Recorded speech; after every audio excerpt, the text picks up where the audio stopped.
அறிவு, புத்தின்னா ஆலோசனை. அப்ப இந்த ரெண்டு சேர்ந்து செய்யும் போது வெளி விஷயத்துக்கு வேலை இல்லை. அப்ப இந்த ரெண்டுக்கும் என்ன பண்ணிடும், சம்பளம் கொடுக்க முடியாது இந்த மனசால. அப்ப இந்த ரெண்டு பேரையும் ஒதுக்கிடும். ஒதுக்கிட்டா இந்த மனமாகப்பட்டது தனித்து இயங்காது. ஏன்னா இது வாழுங்காலத்துல இது அடியாட்களை வச்சுன்னு இருந்து பல பேருக்கு பல துன்பங்களை கொடுத்துச்சு. அப்ப இப்ப இது தனித்து இருந்ததுன்னா அந்த துன்பத்தை அனுபவிச்சு அத்தனை பேரை இத்த விடுவாங்களா? இது பாதிப்புக்கு ஆளாயிடும். அப்ப இது என்ன பண்ணும், இது எங்கிருந்து வந்ததோ அங்க போய் சேர்ந்துடும். அப்போ அகங்காரம் இல்லை, சித்தம் இல்லை, புத்தி இல்லை, மனம் இல்லை. இந்த மனமாகப்பட்டது அழிஞ்சாதான் ஞானம் பெறும். இந்த மனம் அழியணும்னா முதல்ல அழிய வேண்டியது அகங்காரம். அகங்காரம் அழியணும்னா முதல்ல அழிய வேண்டியது ஆசை.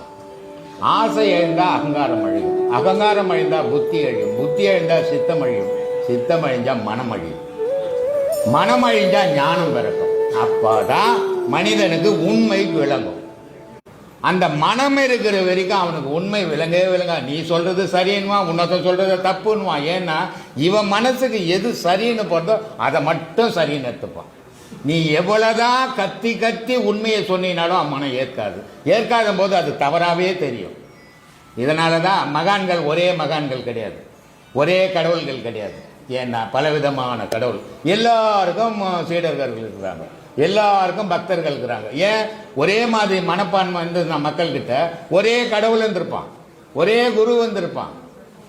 இல்லாதது காரணம்னா கட்சி மாதிரி ஆகிப்போச்சு. அது இந்த கட்சியில 10 பேர், அந்த கட்சியில 10 பேர், அந்த கட்சியில 10 பேர், இவன் அவங்க ஒரு சொல்றது, அவனை இவங்க ஒரு சொல்றது. அதே மாதிரி ஆன்மீகமும் அதே நிலை தான்.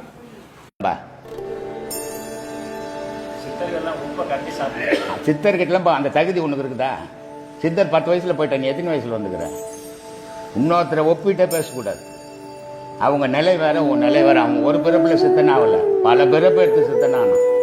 நீ ஒரு பிறப்புல இன்னும் 1வது கூட தெரிஞ்சுக்கல, சித்தர்களை பத்தி பேசுற. சித்தர்னா அவ்வளோ விளையாட்டு விஷயமா? ஏமா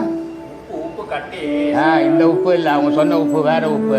நீ சாப்பிட்டுக்கிற உப்பு சொல்லலை, அவங்க வேற உப்பு. அது உனக்கு என்னத்துக்கு அந்த உப்பை பற்றி?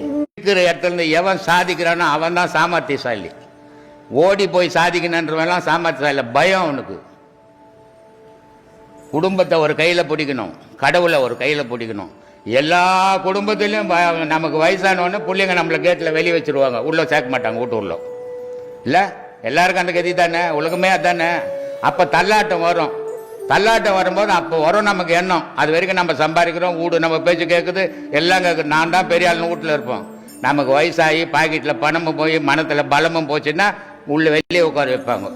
வெளியே உட்காரும் போது இவ்வளோ சம்பாரிச்ச உள்ள போட்ட பிள்ளைங்களை காப்பாற்றின, இப்போ என் கதி என்னன்னு தெரியலையேன்னு நினைக்கிறப்பாரு. அப்போ 2 கையில் கடவுளை பிடிச்சிடணும். போடா யாரும் வேணா, எனக்கு கடவுளுக்குறான்டான்ற எண்ணம் வரும். அது இப்போதிலிருந்து பழகினா தான் வரும், அப்போ திடீர்னு வராது. அதுக்காக தான் இதை பண்ணுங்கன்றது. நீ எந்த வழியில் போறியோ அதுக்கேற்ற மாதிரி செயல் வந்துடும் உனக்கு. நல்ல பாதையில் போகும்போது, கடவுள் பாதையில், ஞானத்தில், இதிலெல்லாம் போகும்போது என்ன ஆகிடும், தானாகவே நீ கெட்டதுலேருந்து விலகினே வந்துடுவேன். இப்போ கெட்டதே செய்தீங்கன்னா நான் 10 பிறகு நீ கடவுளில் சேர்னா, நல்லதே செய்யும்போது 2 பிறப்புல கடவுள்கிட்ட போய். இதான் வித்தியாசம். அப்போ நம்ம நல்லது செய்யும், கெட்டது செய்யும்போது நல்லா இருக்கலாம். நல்லதை செய்யும்போது, தர்மத்தை செய்யும்போது துன்பங்கள் வரும். ஆனால் அந்த துன்பத்தால் உனக்கு பாதிப்பு வராது. நான் தீமை செய்கிறப்பாரு, அதனால பாதிப்பு வராது. வந்துச்சுன்னா நீ திருப்பி எழுந்துக்கவே முடியாது.